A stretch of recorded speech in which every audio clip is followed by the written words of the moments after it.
Good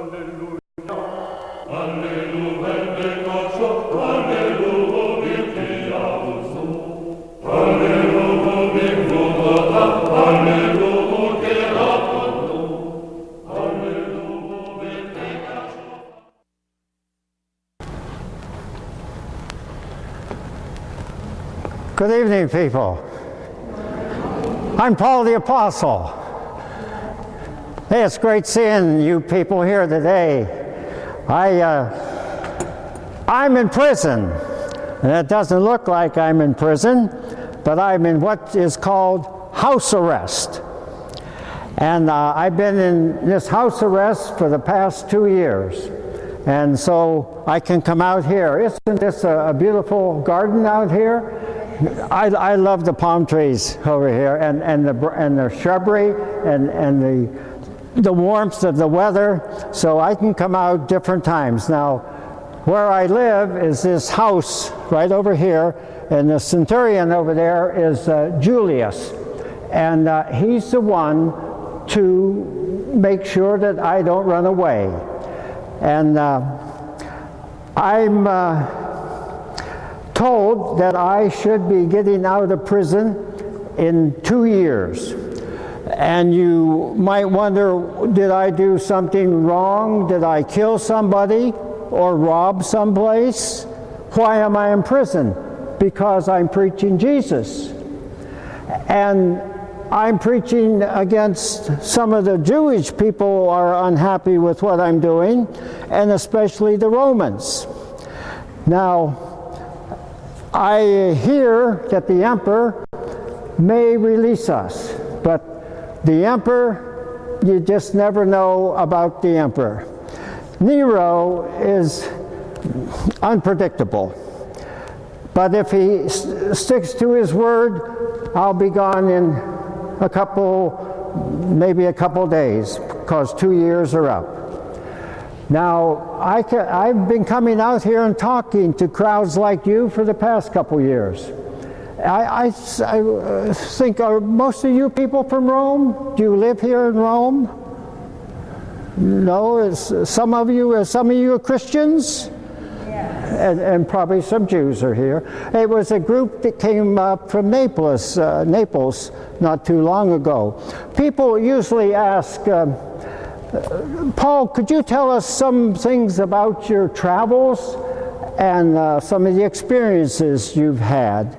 And so would that be something I should share with you? That's normally what the people like to know. If I get out of prison, I'm thinking I want to go to Spain. I've never been to Spain. It's about 500 miles from here in Rome, but I hear there's a large city being formed by some military barracks, and I would like to go there and preach. What in the world is that place called in Maine, Spain? Barcelona. Yes, Barcelona. I want to go there. And they say it might develop into a large city, and it's a Roman military place right now. Now, if I don't get to Spain, I think I'll go back to my own hometown. My hometown is in Tarsus. It's kind of a small city, but I like my little town. And Tarsus, where do you suppose Tarsus is? Well, I suppose most of you people maybe don't know about Tarsus. It's in Asia Minor. And if you see the map, well, some of the maps these days aren't so good, but if you look at the Mediterranean Sea up in the northeast corner, you'll see the island up there of Cyprus. Cyprus is like a sea creature sailing out from Syria going west, and its tail's dragging out behind. Well, if you look at that island, you can check that in your map, and look right north of the tail of this sea creature, and you look north, that's Tarsus. Tarsus is a city, a town about 15 miles from the northern border of the Mediterranean. That's where I was born, and this whole Asia Minor is a well-traveled land corridor between Europe and Asia. And it's midway between the Black Sea and the Mediterranean Sea. And that's a valuable piece of territory. A long time ago, that was conquered by the Hittites. And then they were driven out by the Persians. And then the Greeks came, and they conquered Asia Minor under Alexander the Great. And then finally, it was conquered by the Romans under Pompey. And that was about 65 years before the birth of Jesus. So I was born there, and consequently, I'm a Roman citizen, since I was born under Rome. And I'm also a Jewish person. And I'm on the tribe of Benjamin. So we lived in Tarsus till I was probably, in my mid-teens. And our family moved to Jerusalem. My father, my mother, my sister, and myself. We went up to Jerusalem. Sometimes when I say that, people say, Paul, do I get your geography straight? Let's see, you say you were in Tarsus, that's north of Jerusalem. That's south, you go south to Jerusalem, right? Yeah. But you said you went up to Jerusalem. Well, we always go up to Jerusalem. It doesn't matter what direction you come from because it's on a mountain. So we always go up to Jerusalem. We went up to Jerusalem, and I found one of the greatest blessings in my life. My teacher, just a wonderful rabbi, Gamaliel. And we used to sit in his class. He was delightful. He'd tell us so many stories, and he would teach us about the Torah. Well, Gamaliel had a very famous grandfather. That was Rabbi Hillel. And he always gave kind of a progressive interpretation of the law. And Hillel was against often a rather conservative person that was called Rabbi Shammai, and they had a big debate. And really, it was Hillel that really was the one that was most favorable to the court decision. So that's Gamaliel, and he comes from a great line of great teachers. Now, there were, at the time I was in Jerusalem, and it's still existing today, the Jews want to get rid of the Romans. I mean, we would like our freedom. Well, I apologize after you people in Rome, but really, the thing about the Romans, they double taxes. We have to pay tax to the Jewish and the tax to the Romans. So they're always figuring how to get rid of the Romans. We got different classes. First there's the Sadducees. They said, how are we going to get rid of the Romans? They said, we can't run them out. We're just going to go along to get along. There was another group. They were called the Essenes. What are we going to get rid of them? They said, we can't get rid of them. We're going to leave. They went down to the Dead Sea and lived in a monastery. They just left. There was another group called the Zealots. They said, we're not going to tolerate these Romans. We're going to fight them. That's like a fly fighting an elephant. They were slaughtered. It's like the Maccabees. They were killed. Now there was one third group. It's called the Pharisees. I'm a Pharisee. And they said, how are we going to get rid of the Romans? I'll tell you how. We are going to keep God's law so minutely that God will love us so much, He'll get rid of the Romans. And so we are going to interpret this law directly, rigidly. And we got 613 of the laws to follow. Whew.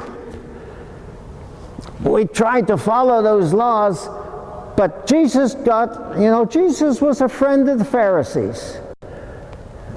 But Jesus and the Pharisee lost friendship. You know why? Because Jesus was breaking the law. Why? Why did he do that? Because he was showing mercy to people. They said, you can't work on the Sabbath. But when somebody was injured, Jesus did something to help them on the Sabbath. When they said, you can't make food on the Sabbath, and Jesus said, you can eat whatever you want on the Sabbath, and you can walk as far as you want. He was merciful, and that's what turned the Pharisees against Jesus. Now, when I was in Jerusalem, I get asked oftentimes, they say, Paul, were you in Jerusalem at the time that Jesus was preaching? Yes. Well, did you meet Jesus? No. Why?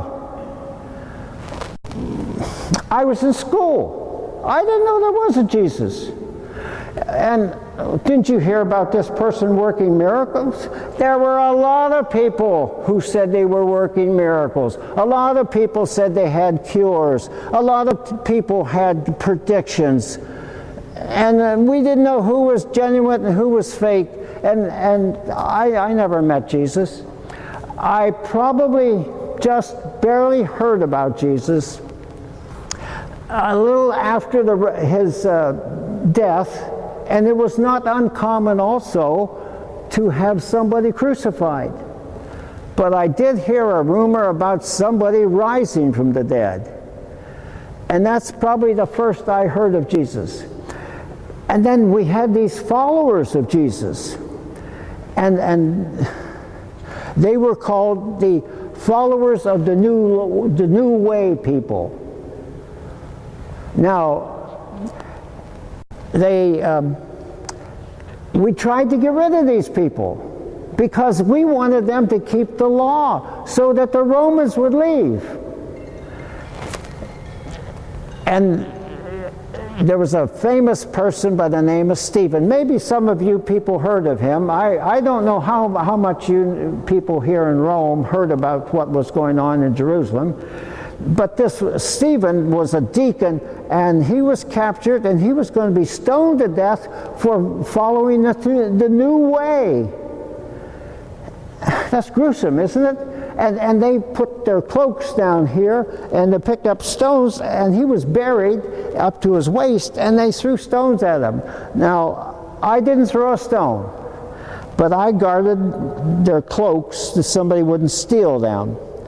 But I saw that young man stick up for what he believed in, and he died for it. And I admired him. And folks, I think that was the beginning of my conversion. When I saw that he was so convinced of what he believed and what he had faith in. Well, Jesus was later on, he was condemned by Pontius Pilate,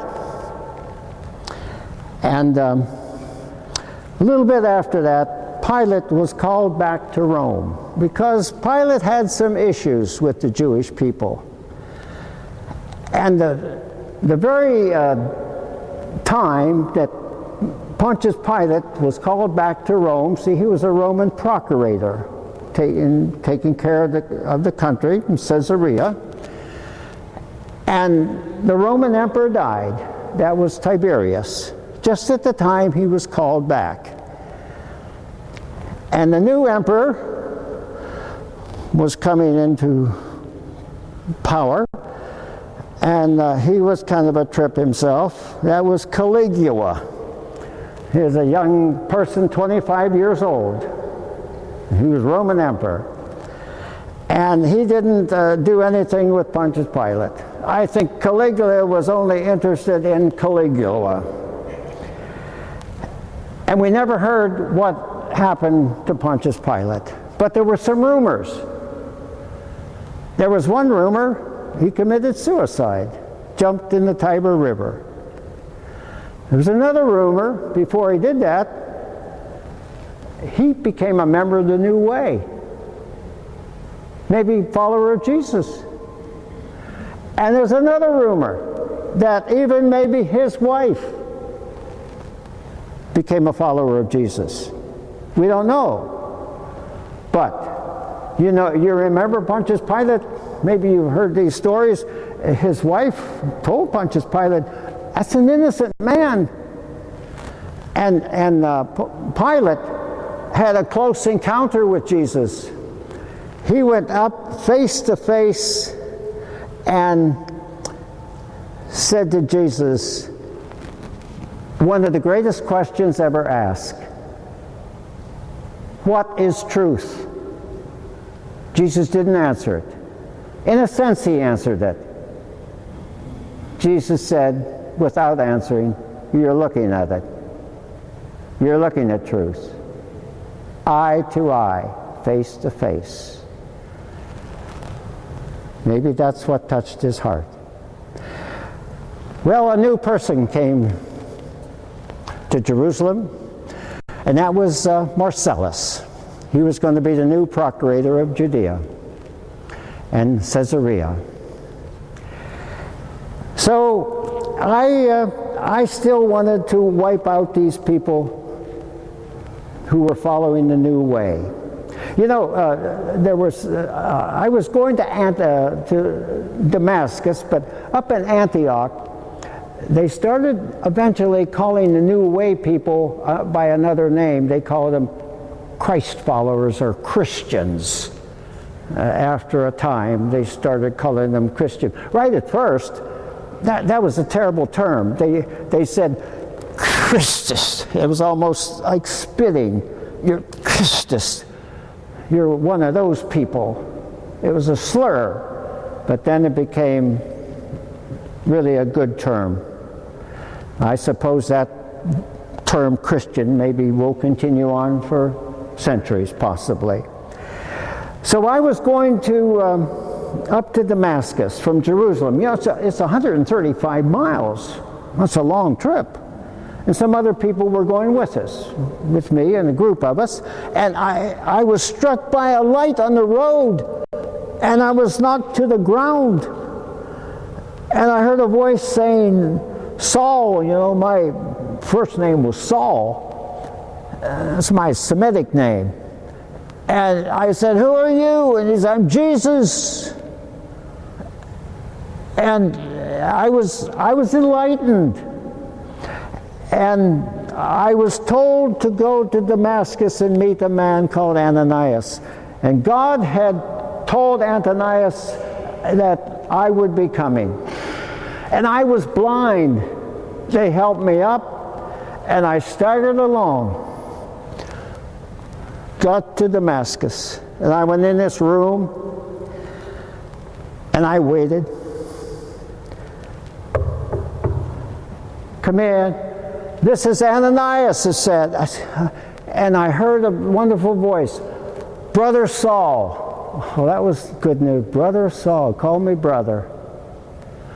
And he came in, talked to me. Oh, he was kind of scared of me because I had a bad reputation. I was arresting people, putting them in prison. He thought maybe it's a trick. And he was a nice person. He blessed me. He touched my eyes, and scales fell from my eyes.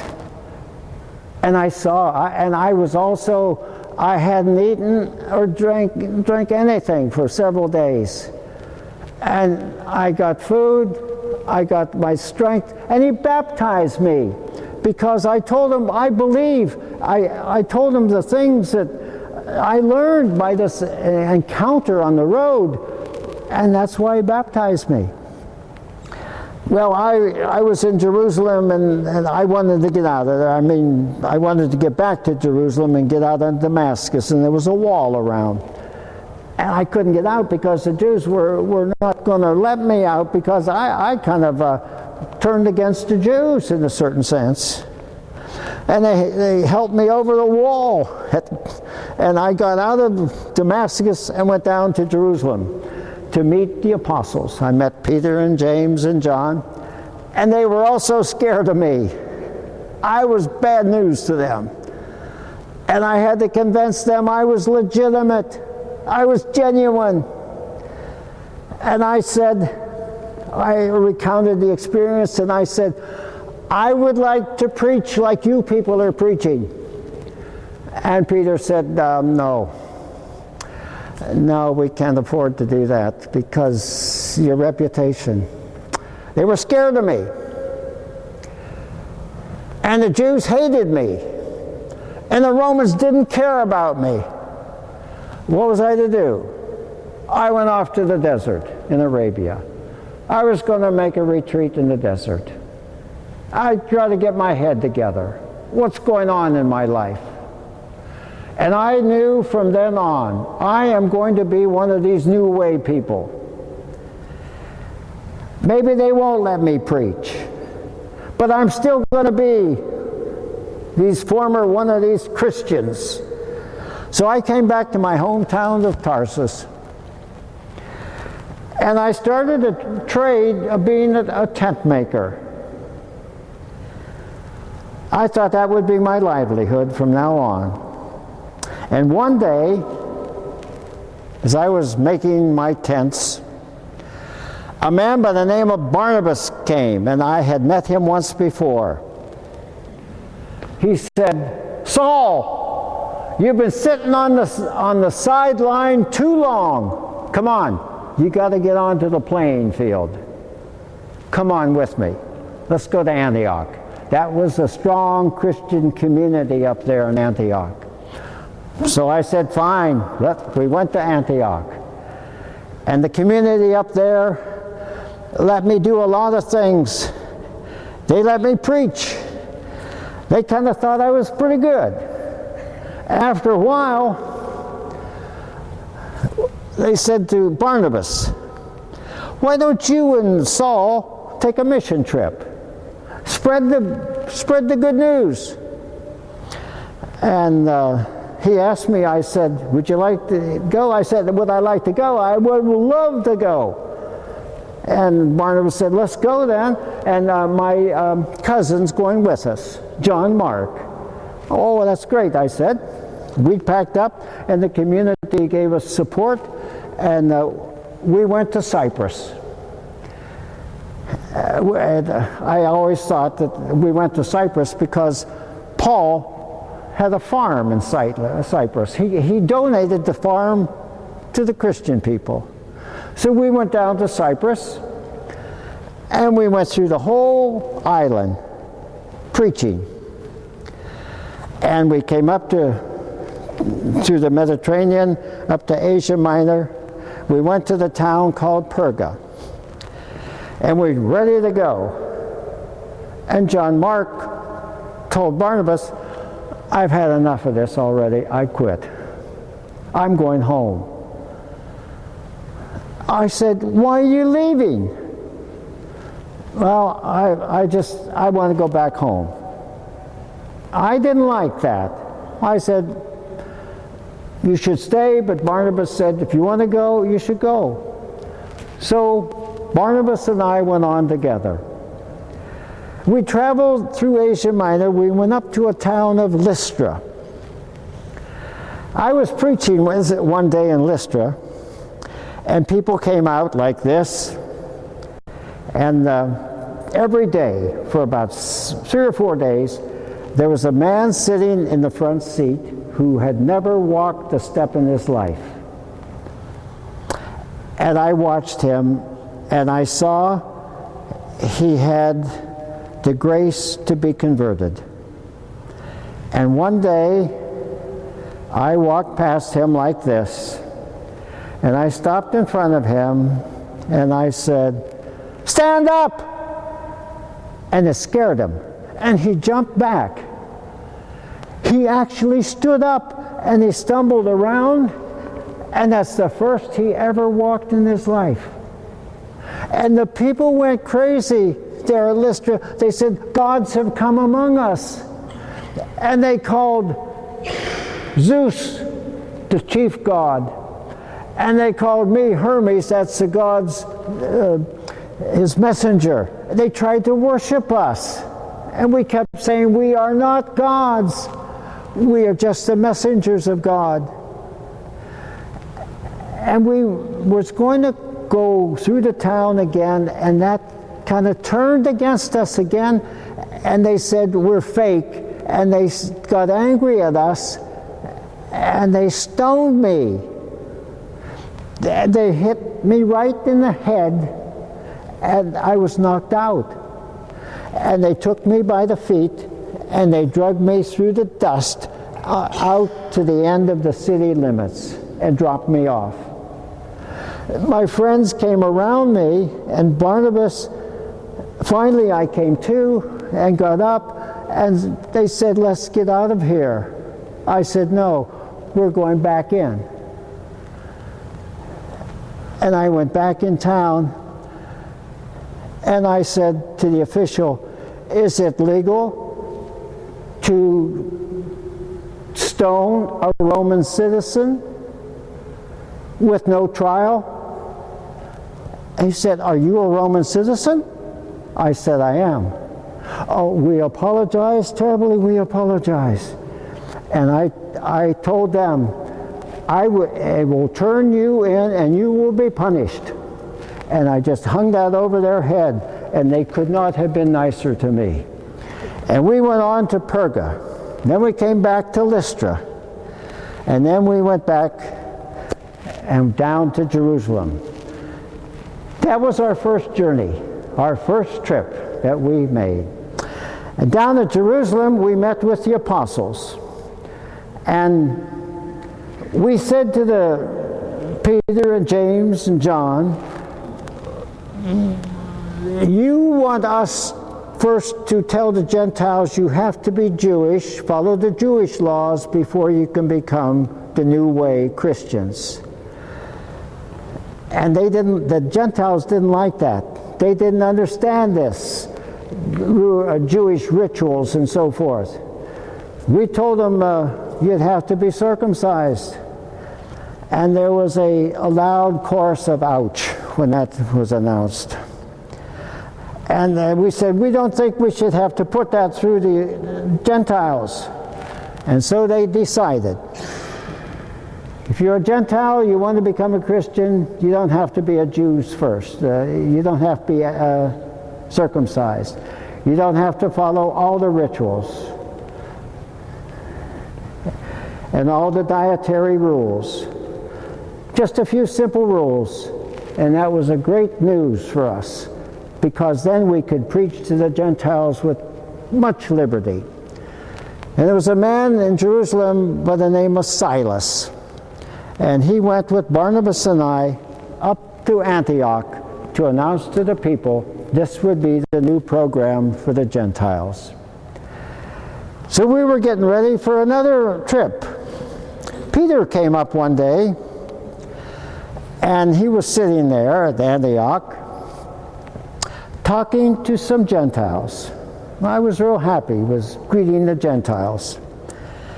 And all of a sudden, some of his Jewish friends came in, and Peter got up very abruptly, left the Gentiles, and went over and started conversing with the Jewish people. Just ignored the Gentiles. And I saw that, and that irritated me. And I walked up to Peter, and I really said, "You are discriminating against the Gentiles." And he listened to me, and I think he understood that. And even Barnabas went over and did that. So I was sticking up for the Gentiles. And the community said, "Well, we should take another trip. And we were ready to go, and Barnabas said, so John Mark's going with us? I said, no. He said, I promised him. I said, he's not going with us. Barnabas said, well, if you feel that way, I will go with John Mark. I'll find a new traveling partner. I asked Silas, would you like to travel on missions with me? He said he would be delighted. So that became my new traveling partner. And I understand that Barnabas and John Mark went back down to Cyprus again, back to see his old farm again. And Silas and I went out through Asia Minor. And we went way out almost to the Aegean Sea, to the city of Troas, old Troy. And also on the way there, we stopped at Lystra. And we took a young man with us by the name of Timothy. I had met him before. I knew his mother, Eunice, and I knew his grandmother, Lois. And he was a fine young person, and he became our traveling friend. Also, there was another person traveled with us by the name of Luke. So there were 4 of us. On this second trip, we went out, and one night I had a vision, or a dream, or something. I don't know what it was. God was talking to me. I saw somebody over in Macedonia saying, come on over here, preach to us. That really made an impression on me. And I woke up in the morning, we went to breakfast. I said to the other 3 about this dream, would you like to go over to Macedonia? They said, we're all for it. So we sailed across the Aegean into Macedonia to the town of Philippi. It's a famous old town. It was named after Philip, great warrior. That's the father of Alexander the Great. And so at Philippi, we met a young woman by the name of Lydia. She ran a business. She sold purple, and she welcomed us to her home. And so we had a nice mission in Philippi. I'll tell you one thing that happened in Philippi. I was walking around town, and I saw this teenage girl. And she was seeming like telling fortunes to people.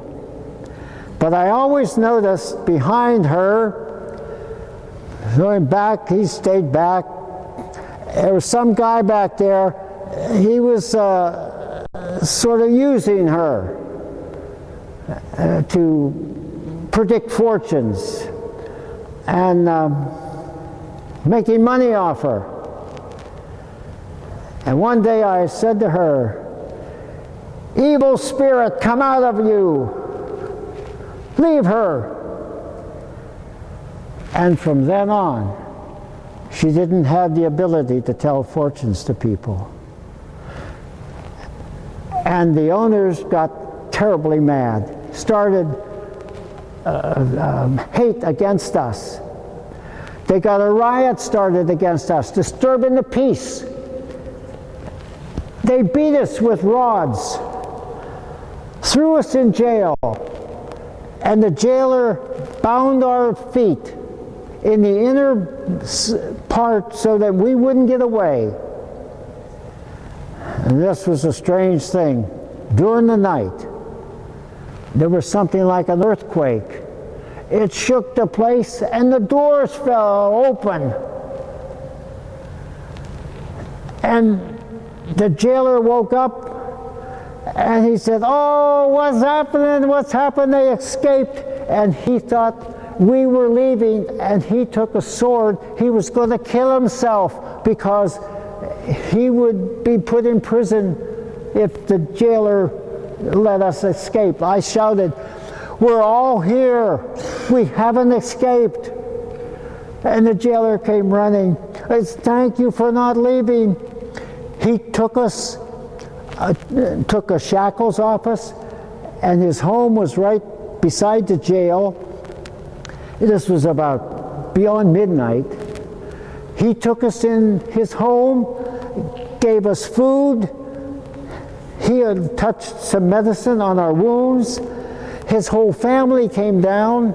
We preached to them, and we baptized them in the middle of the night. And then we went back into jail and went back to sleep. And the authorities told them in the morning, told the jailer, let these people go. He came in and told us, and I said, no, we're not just going to leave. They're going to come in and lead us out of town with a parade. Because again, I said to the officials, you have beaten people who are Roman citizens with no trial. And again, they were scared to hear that. And they could not have been nicer to us as we left town. We went on to Thessalonica, and we preached. And then some of the people from Philippi came to heckle me. Every time I tried to speak, they wouldn't let me, just chanting and heckling me. I moved on to Berea. Some of them follow me.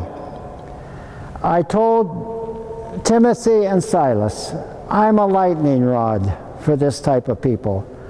I'm leaving. I can't preach. You two stay here. I'll go down to Athens. So that's what we did. I went down to Athens. That's where I met the big city group.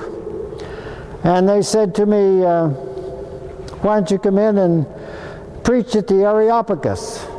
That's where a lot of the poets gathered, and the professors, and the Stoics, and the Cynics, Epicureans, all kinds of people.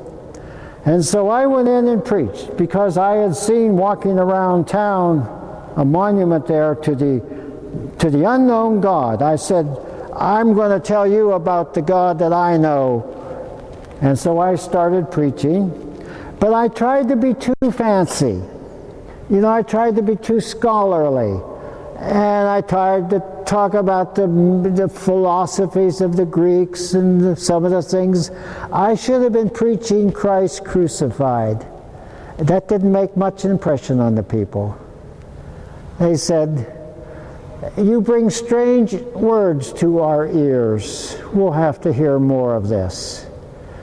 A few of the people were a little bit interested, but there wasn't much enthusiasm in that crowd. So I went on to Corinth. Now in Corinth, Corinth is an isthmus. And the ships come from the east and the west. And they would, this little isthmus of several miles. To get from the Europe to Asia, they had to go way down around this peninsula, the Peloponnesian Peninsula. That was about 400 miles. It was dangerous shipping. So they simply unloaded the ships, carted the produce across this little isthmus, reloaded the other ship, and then went off wherever they were going. So Corinth was really a seaport city. The Aegean on one side, Adriatic on the other, Mediterranean down below. I would hear the people coming in chanting, terra firma, terra firma, you know, firma, solid land, because they've been out on the ocean so long. But I soon learned that the sailors were not only shouting, saying terra firma, they were really interested in Sarah, Ruth, and Irma. And that's what they were kind of interested in at the time, you see. Because bordellos were everywhere over town, as well as boarding houses, as far as cheap trinket houses and the temples. There's a great, beautiful temple to the god Apollo. I had to try to tell the people how Christians were supposed to live. There was all kinds of languages you could hear across the streets, the dialects, and the ships were coming from Africa, especially in Egypt, from India. It was just a real mixture of people. Went 24 hours a day. You saw the people loading the cargo, strong backs, strong muscles, and they really weren't too interested in anything but sort of their own kind of selfish ways. And that was why I tried to preach in Corinth. Now, when I was there, Timothy and Silas came down from Thessalonica, and they said, we were preaching there, and you had to leave kind of quickly, and people still wanted to know some things that you were going to tell us. So I wrote them a letter. Sent that letter back up to Thessalonica. They came back a second time, so I wrote the second letter. I don't know really where these letters went to, or if they're ever going to be preserved or anything. I hope sometime they are, but I wrote those two from Corinth, and then we went back to Ephesus, and we finally went back to Antioch. That was really kind of our second journey. And we took our third journey. Now, I mentioned Julius is over there. See, he allows me to come up just to speak a certain amount of time. And so when he tells me I have to leave, why, I can't. There's so many interesting things that I was involved with. But I should tell you about our third journey. Silas, Timothy, and I went out through Asia Minor, went out to the large city of Ephesus. Ephesus, a big city. I think about the fourth biggest city that we know of in the world. Rome, you people, big city.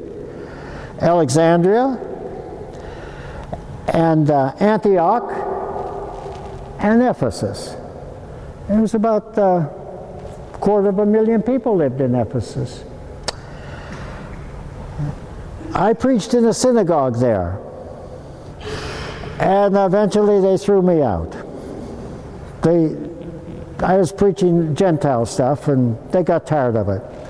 So there's another hall I found, the Hall of Tyrannus, and it was right beside the marketplace, where the people would come to get their food for the evening, and they would shop. Before they shopped, they went into this hall of Tyrannus, and they would listen to different speakers. So I got on the speaker program. And that's what I did for many months. But I saw in the marketplace the silversmiths were selling images, their gods.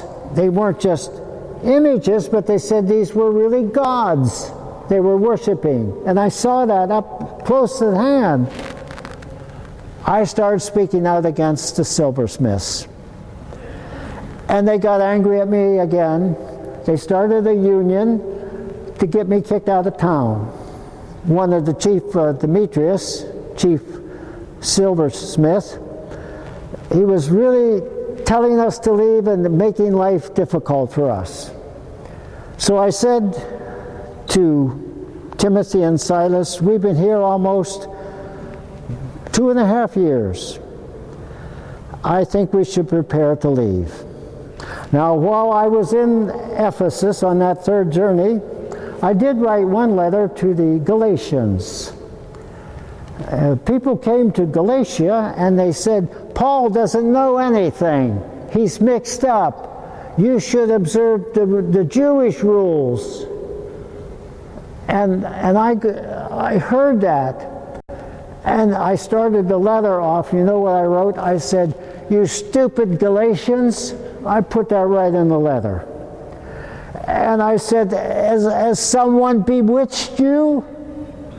And I tried to tell them you were free to follow Christ in liberty. Why are you wanting to go back to follow the Jewish laws? And so I explained to them I was just as good as the apostles. I don't mean to brag, but I told them about the time I stood to the face of, I told the Pope how he should act. And I said I had direct contact with heaven on the road to Damascus. You know, I'm just as good as any of the apostles. So I wrote that letter, and I hope they read it. I wrote another letter while I was in Ephesus to the Corinthians.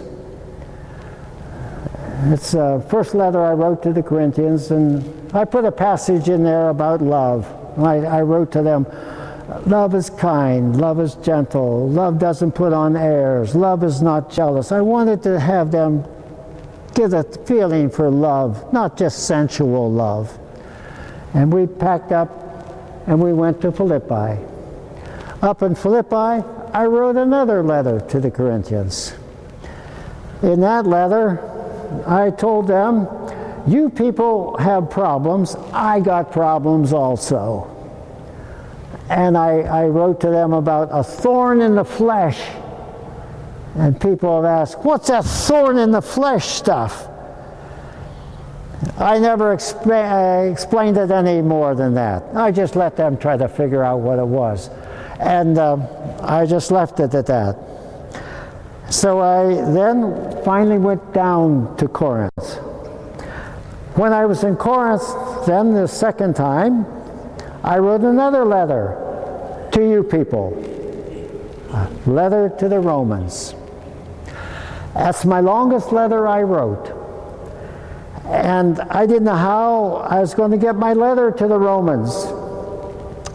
And there was a deaconess there by the name of Phoebe. And Phoebe said she was going to Rome. I said, great, Phoebe, would you take this letter to Rome? And she did. That's how you people got the letter. From Corinth via Phoebe to Rome. And I understand some of you people are reading that in some of the catacombs and some of your homes when you meet. So that was my 3 journeys pretty much, and my writing my letters to the people. I met a lovely couple in Corinth, Aquila and Priscilla, and they got expelled from Rome, and Claudius wouldn't allow the Jews to be here, so that's where I met them, and we all then left Corinth and went to Ephesus. And I said goodbye to the people, and we sailed to Jerusalem. I had taken up a collection to give some money to the church in Jerusalem. And when I went into Jerusalem, I said to James, I'm going into the synagogue to preach. He said, I would advise against it because you're not going to be well accepted. I said, that's nothing new for me. So I went in, it started a riot, and they arrested me. They were going to scourge me. And again, would you believe this? The person was ready to give me a whipping, and I said to him, is it legal to beat a Roman without a trial? He said, you're a Roman? I am. He said, I got my citizenship at a great price. I said, I was born a Roman. He said, we'll not punish you, but I'll have to take you into the Sanhedrin tomorrow for a trial. And so we went in, and I looked at the Sanhedrin there, and there were the Sadducees and the Pharisees. And they were all against me. And so I but I tried to get my offense straight, so I stood up and I said, I'm a Pharisee. I'm on trial against and for the resurrection. See, the Pharisees believe in the resurrection. The Sadducees don't believe in the resurrection. That's why they are Sadducee. And so when they said that, I divided the Sadducees and the Pharisees. They started arguing against each other, and they forgot about me.